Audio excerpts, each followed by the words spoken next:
جماعت کی اہمیت اور فضیلت کے بارے میں انشاءاللہ چند باتیں ہم آپ کی خدمت میں عرض کریں گے۔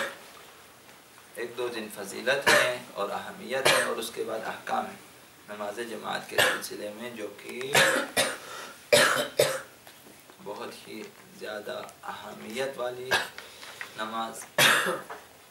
یہ جو اجتماعی نماز ہے، اور بہت فضیلت والی ہے اور بہت مفید۔ اس لیے یہ سارے ثواب خداوند متعال نے رکھے ہیں اس کے فوائد کی وجہ سے۔ پہلی فضیلت یہ ہے کہ نماز جماعت 25 فرادہ نمازوں پر بھی فضیلت رکھتی ہے۔ نماز جماعت بجالائے ایک نماز، مثلا فجر کی نماز، ایک نماز آپ نے مسجد میں باجماعت ادا کی ہے، وہ ایک نماز فضیلت رکھتی ہے، برتری رکھتی ہے، اس کی اہمیت ہوتی ہے خداوند متعال کی نگاہ میں۔ ان 25 نمازوں سے جو آپ فرادہ تنہائی میں اکیلے میں پڑھیں، 25 دن گھر میں فرادہ نماز پڑھیں، ایک دن مسجد میں باجماعت نماز ادا کریں، وہ جو ایک دن کی نماز ہے ان 25 دنوں کی نماز پہ زیادہ فضیلت رکھتی ہے، زیادہ اہمیت ہے، زیادہ ثواب ہے۔ تو 25 اور ایک، مسجد میں باجماعت ایک نماز مساوی ہے فرادہ 25 نمازوں کے، یہ پہلی فضیلت۔ دوسری چیز یہ ہے کہ نماز جماعت کا حکم، وعلیکم السلام، نماز جماعت کا حکم اس لیے دیا گیا ہے کہ اسلامی وحدت متجلی ہو۔ خداوند چاہتا ہے کہ نماز جماعت میں آ کر ہم لوگ متحد ہو جائیں، ہم لوگ ایک ہو جائیں، ہم لوگ آپس میں متفق اور متحد ہو جائیں، منسجم ہو جائیں، ہم لوگ ایک ہدف کی طرف مل کر بڑھنے والے بن جائیں۔ یہ جو وحدت ہے، اگر سب اپنے اپنے گھروں میں بیٹھے رہیں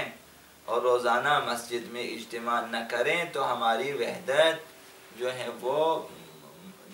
نہیں بنے گی۔ ہم نے اگرچہ لا علمی کی وجہ سے یا غفلت کی وجہ سے ہم نے اہداف پہ توجہ کرنا چھوڑ دیا ہے، ہم توجہ نہیں رکھتے کہ ہم نماز باجماعت کس لیے پڑھتے ہیں، ہمیں نہیں معلوم، ہم عادی ہو جاتے ہیں، آ جاتے ہیں مسجد میں باجماعت نماز ادا۔ تو ہدف کو بھی مد نظر رکھنا چاہیے کہ ہدف مسلمان کا، امت اسلامیہ کا متحد ہونا ہے، یہ مشق ہے۔ یہاں مسجد میں آئیں گے، ایک دوسرے کے پاس بیٹھنے کی مشق کریں، ایک دوسرے کے ساتھ مساوی رہنے کی کوشش ہے، ایک دوسرے کو دیکھنے کی، ایک دوسرے کو برداشت کرنے کی،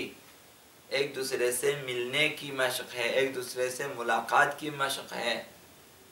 ایک دوسرے کو سلام کرنا، ایک دوسرے کو بھائی کہنا، بھائی بنانا، اس کی مشق ہے۔ خداوند متعال نے چاہا کہ لوگ مسجد میں آ جائیں تاکہ ایک دوسرے سے ملیں، ایک دوسرے سے ملاقات کریں اور ایک دوسرے کے دکھ درد سے آشنا ہو جائیں، اور اس طرح ایک دوسرے ساتھ مل کر اسلامی اتحاد قائم کریں۔ تو لہذا باجماعت نماز ادا کرنے، ان اہداف کو مد نظر رکھیں کہ مجھے اس جماعت کے ساتھ متحد ہونا ہے، امت اسلامیہ کے ساتھ میں بھی ایک فرد ہوں، وہ بھی ہر ایک اس امت کا ایک فرد ہے، تو ہمیں عالی ترین اہداف کے لیے کام کرنا چاہیے، لہذا انہیں مد نظر رکھنا چاہیے۔ خدا نے یہ چاہا، جماعت کا ایک راز یہ ہے، خداوند عالم کی بارگاہ میں اخلاص اور بندگی کے ساتھ عبادت بھی ہو اور اسلامی شان و شوکت بھی نمایاں ہو۔ خود اگر ہم سب اپنے گھروں میں بیٹھیں، اجتماع نہ کریں، تو دشمنوں کی نگاہوں میں ہماری شان و شوکت نہیں آئے گی۔ اسے کہاں سے معلوم ہوگا کہ یہ اس قدر منظم، مرتب اور اس قدر ہم آہنگ، اتنی جمعیت، ایسے ایسے افراد، انہیں پتہ نہیں چلے گا۔ جب ہم نمازوں میں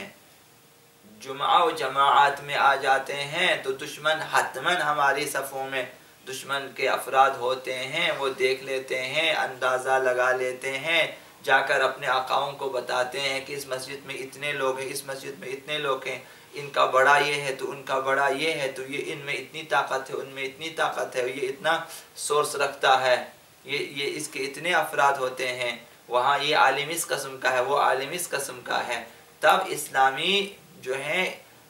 شان و شوکت ان کے ریکارڈ میں آ جاتا ہے، ورنہ کب سے اسلام کو ختم کر چکے ہوتے وہ۔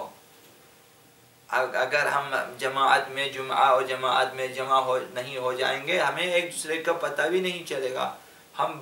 پیدا ہوں گے، بڑے ہوں گے، بوڑھے ہوں گے، مر جائیں گے، دوسروں کو پتہ بھی نہیں چلے گا، کیونکہ اپنے اپنے گھروں میں ہوتے ہیں۔ لہذا جماعت اس لیے ہے کہ ہم ایک دوسرے سے آشنا ہو جائیں، خدا کی خالص عبادت ہو جائے، اور اسلام کی شان و شوکت، امت اسلامیہ کی شان و شوکت بھی نمایاں ہو جائے۔ کہ جب کربلا میں 3 کروڑ افراد جمع ہو جاتے ہیں اور پچھلے سال دنیا کی سب سے بڑی نماز جماعت تشکیل دی،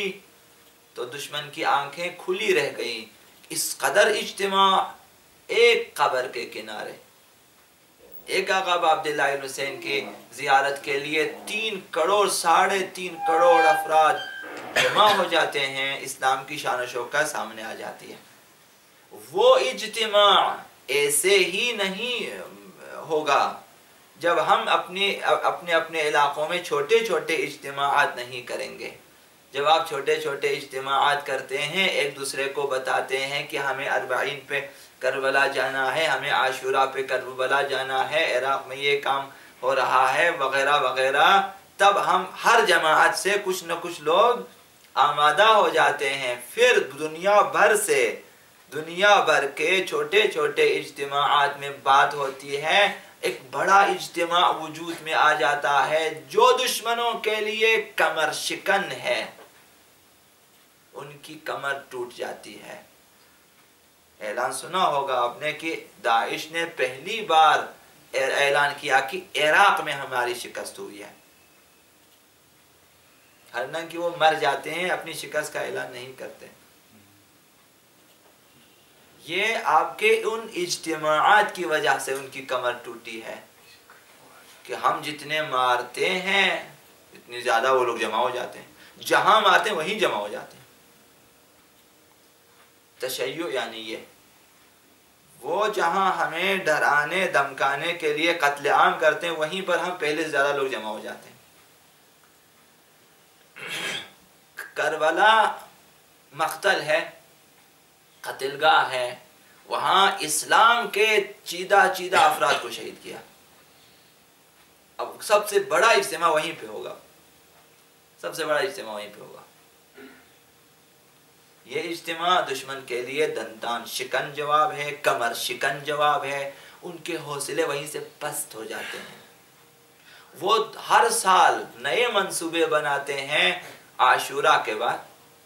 40 کے بعد ان کے سارے منصوبے خاک میں مل جاتے ہیں، پھر دوبارہ منصوبے بناتے ہیں، پھر ہم 10 دنوں میں، ان 2 مہینوں میں ہم ان کے سارے منصوبے خراب کر دیتے ہیں۔ پوری دنیا میں حسینی تبلیغ ہوتی ہے، ان 2 مہینوں میں ان کے سارے سال بھر کے منصوبے خاک میں، پھر کروڑوں افراد ہماری طرف آ جاتے ہیں۔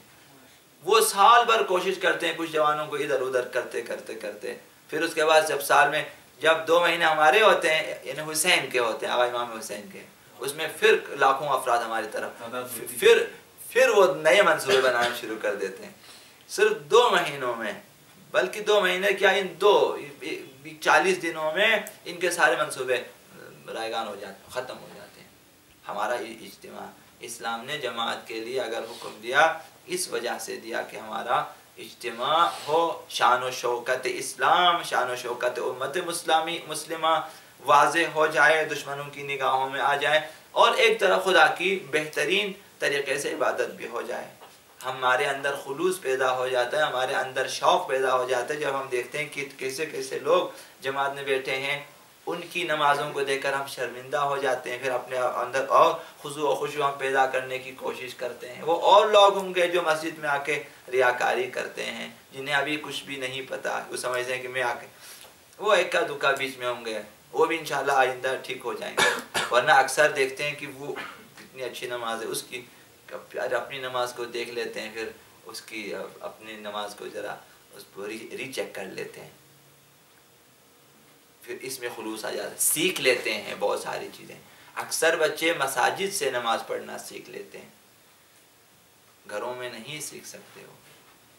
ٹھیک کر سکتے ہیں۔ لہذا جو ہیں جماعت کی فضیلت اس وجہ سے ہے، لہذا انہیں جہاں بھی ہو، جہاں تک ممکن ہو اجتماع کریں، اگرچہ 2 بندے کیوں نہ ہو، کہتے ہیں ہم اکٹھے ہو کے نماز پڑھیں، تو ایک امام بنے دوسرا ماموم بنے، نماز پڑھیں، کم از کم ایک جگہ آ کے نماز پڑھیں۔ لہذا اسلام نے وقت معین کیا، ٹائم معین کیا، جگہ معین کیا کہ بھائی دیکھیں زوال کے وقت مسجد میں آنا ہے اور محلے کے سارے افراد جمع ہو جائیں گے، جمعے کے دن دیکھیں پورے شہر کے لوگ ایک جگہ جمع ہو جائیں گے، جگہ معین، وقت معین، طریقہ معین، نمازیں معین، سب مشخص ہمارے لیے، ایک ایک ذکر اہل بیت نے معین کر دیے ہیں، ہمیں اب خود سے بنانے کی ضرورت نہیں ہوتی۔ عیسائی یہودی نصرانیوں کے لیے ہے کہ انہیں کچھ نہ کچھ اشعار لکھ، اگر ان کے شاعر اشعار نہ لکھیں پھر وہ بیچارے کہاں سے پڑھیں، ان کے پاس تعلیمات نہیں ہے۔ اب ان کے توراۃ زبور سے کچھ نہ کچھ پڑھ کے ان کے شاعر کچھ نہ کچھ لکھ لیتے ہیں، ان کو یہ لوگ گاتے ہیں، ان کے پاس جو کچھ بھی یہی ہے، دعا کی جگہ یہی ہے، مناجات کی جگہ یہی ہے، قصائد کی جگہ یہی ہے، مناقب کی جگہ یہی ہے، کچھ بھی نہیں ہے، یہی ہے۔ اب اسی تورات کو، اناجیل کو، اناجیل یوحنا و متی و فلان فلان، انہیں ادھر سے ادھر، ادھر سے ادھر، ادھر سے ادھر ادھر کرتے رہتے ہیں اور اسی کو ہلاتے رہتے ہیں، پھر اس میں ڈول باجے پیانو ڈانس وغیرہ بھی شامل کر کے چاہتے ہیں کہ چرچ میں رونق بڑھ جائے۔ چرچ میں جائیں آپ کو کیا پڑھاتا ہے بیچارہ، وہی جملے اس کو ادھر سے ادھر، ادھر سے ادھر کر کے کچھ نہ کچھ بتاتے جاتے ہیں، جبکہ آپ کے پاس دعائیں الگ سے، مناجاتیں الگ سے ہیں، آپ کے پاس اہل بیت کے اشعار الگ سے ہیں، اہل بیت کے خطبے الگ سے ہیں، دعائیں کیا کچھ ہیں آپ کے پاس، نمازیں الگ سے، بالکل فکس نمازیں دی ہے خدا متعال نے اہل بیت کے ذریعے۔ تو خدا کی ایک طرف بہترین عبادت ہوگی ہمارے لیے، ہم بہترین عبادت کر سکیں گے، ایک طرف اسلام کا اتحاد سامنے آ جائے گا، ایک دوسرے کے دکھ درد سے ہم آشنا ہو جائیں گے، اور دشمن کے لیے کمر شکن دندان شکن جواب ہوگا کہ ہم زندہ ہیں۔ پر محمد و آل محمد صلی اللہ علیہ وسلم